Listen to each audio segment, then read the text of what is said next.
오늘은 금요일입니다. 오늘도 이 자리에 오신 여러분들을 예수님의 이름으로 축복합니다.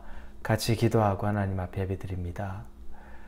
하나님 아버지 감사합니다. 이제 주말로 다가오고 있습니다.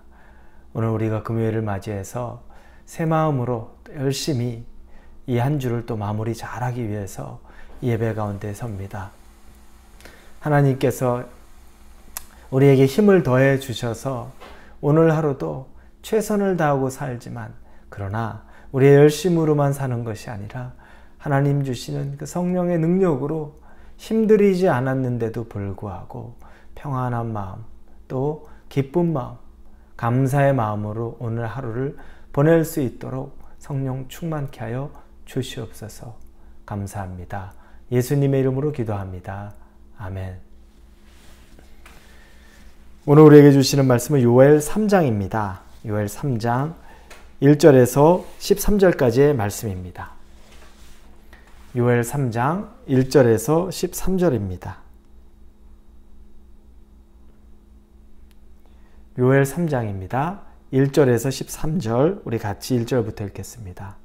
보라, 그날 곧 내가 유다와 예루살렘 가운데에서 사로잡힌 자를 돌아오게 할 그때 내가 만국을 모아 데리고 여호사밧 골짜기에 내려가서 내 백성 곧 내 기업인 이스라엘을 위하여 거기에서 그들을 심문하리니, 이는 그들이 이스라엘을 나라들 가운데 흩어버리고 나의 땅을 나누었음이며, 또 제비 뽑아 내 백성을 끌어가서 소년을 기생과 바꾸며 소녀를 술과 바꾸어 마셨음이니라.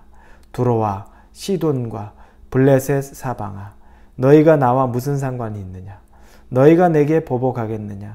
만일 내게 보복하면 너희가 보복하는 것을 내가 신속히 너희 머리에 돌리리니, 곧 너희가 내 은과 금을 빼앗고 나의 진귀한 보물을 너희 신전으로 가져갔으며, 또 유다 자손과 예루살렘 자손들을 헬라 족속에게 팔아서 그들의 영토에서 멀리 떠나게 하였음이니라. 보라, 내가 그들을 너희가 팔아 이르게 한 곳에서 일으켜 나오게 하고 너희가 행한 것을 너희 머리에 돌려서 너희 자녀를 유다 자손의 손에 팔리니, 그들은 다시 먼 나라 스바 사람에게 팔리라. 여호와께서 말씀하셨느니라. 너는 모든 민족에게 이렇게 널리 선포할지어다. 너희는 전쟁을 준비하고 용사를 격려하고 병사로 다 가까이 나와서 올라오게 할지어다. 너희는 보습을 쳐서 칼을 만들지어다. 낫을 쳐서 창을 만들지어다. 약한 자도 이르기를 나는 강하다 할지어다. 사면의 민족들아, 너희는 속히 와서 모일지어다. 여호와여, 주의 용사들로 그리로 내려오게 하옵소서. 민족들은 일어나서 여호사밧 골짜기로 올라올지어다. 내가 거기에 앉아서 사면의 민족들을 다 심판하리로다. 너희는 낫을 쓰라. 곡식이 익었도다. 와서 밟을지어다. 포도주 틀이 가득히 차고 포도주 독이 넘치니 그들의 악이 크미로다. 아멘. 우리는 지난 며칠을 통해서 이 요엘 선지자가 하나님 앞에 회개를 촉구하고, 그리고 그 회개에 반응했던 그 이후의 모습을 보게 되었습니다. 긴급한 아주 하나님 앞에 회개하고 겸비하라는 촉구에 반응하자 그때 하나님이 그들에게 반응하셨습니다. 그 첫 번째는 그 백성의 진심을 보고 하나님이 그들에게 했던 그 메뚜기 떼들, 군대들을 다 다시 쫓아내 버렸습니다. 그리고 그 땅 가운데 하나님이 무너진 터전과 땅을 회복시키시면서 다시 열매 맺게 하고 먹을 것을 거두게 하셨습니다. 그리고 하나님은 그 이후에 그들에게 주신다고 약속하셨던, 그리고 더 중요한 것, 그들에게 하나님의 영을 부어주셔서, 그래서 그들이 정말 노인이나 젊은이나 꿈을 꾸고 이상을 보고 또 꿈을 말하는 일들이 일어나게 하나님께서 행하셨습니다. 하나님은 얼마나 기다렸다는 듯이 자기의 백성들이 하나님에게 다시 돌아오자 그들에게 하나님이 내렸던 징계를 거두고 다시 육체의 환경에 회복을 주셨고, 그리고 더 나아가서는 영적으로도 하나님이 회복을 주셨습니다. 여기에 끝일까요? 오늘 본문에 보니까 하나님의 끝은 거기에 멈춰 있지 않았습니다. 하나님이 또 하나 등장하는 것은 이방 나라들, 즉 그때 이스라엘을 억누르고 있던 이방 나라들에 대한 보복을 하나님이 하시는 겁니다. 엄밀히 말하면 하나님이 허락하셔서 그들을 이방 나라들을 이용했지만 그들이 가혹하게 하나님의 백성들을 학대하고 심지어 그들을 노예로 팔아버리고 했던 그 일들에 대해서 또 하나님이 반드시 책임을 묻고 그들을 책망하는 장면이 나옵니다. 왜 이렇게 하나님은 하셨을까요? 그 이유는 2절에 보니 내가 만국을 모아 데리고 여호사밧 골짜기에 내려가서 내 백성 곧 내 기업인 이스라엘을 위하여라고 나옵니다. 내 백성 곧 내 기업, 이스라엘을 이렇게 말합니다. 우리말 성경에 보면 내 백성이며 내 유산인 이스라엘에 관하여 이렇게 쓰여 있습니다. 이스라엘을 미워한 것 같은데 하나님은 그들은 내 백성이고 내 유산이다. 내가 남긴 자들이고 내가 만든 자들이다. 이게 하나님의 고백입니다. 그래서 하나님은 절대 그들을 버리지 않는 겁니다. 여러분은 하나님의 백성이죠. 하나님은 여러분이 잘못했다고 해서 여러분을 버리는 분이 아닙니다. 여러분을 그냥 포기해버리는 분이 아닙니다. 때로는 징계가 있고 우리에게 채찍을 들 때가 있지만 그건 우리를 사랑하셔서 우리를 돌이키기 위한 하나님의 하나의 방법인 것뿐이고 그분은 우리를 자기의 백성, 자기의 유산으로 여기고 있기 때문에 절대 우리를 버리거나 포기하지 않는 분이라는 겁니다. 여러분, 그런데 반면에 이방 사람들은 어땠을까요?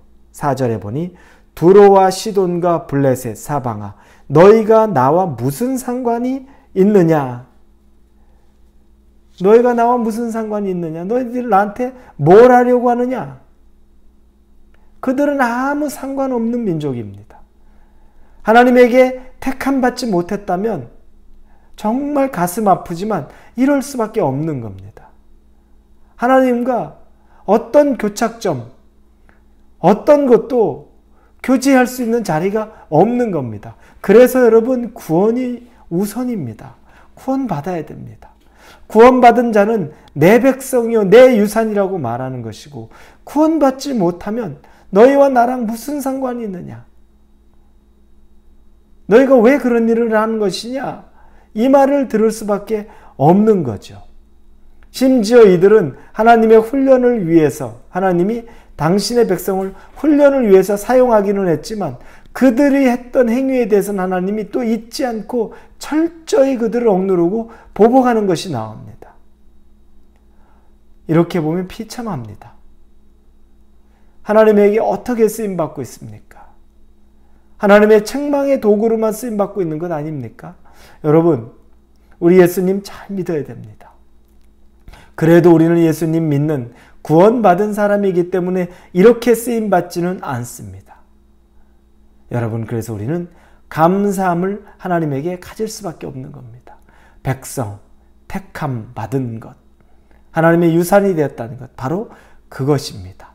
그래서 하나님은 더 궁극적으로는 이방 사람들에게 자기 백성을 학대하던 자들에게 있는 그대로 돌려주겠다는 겁니다.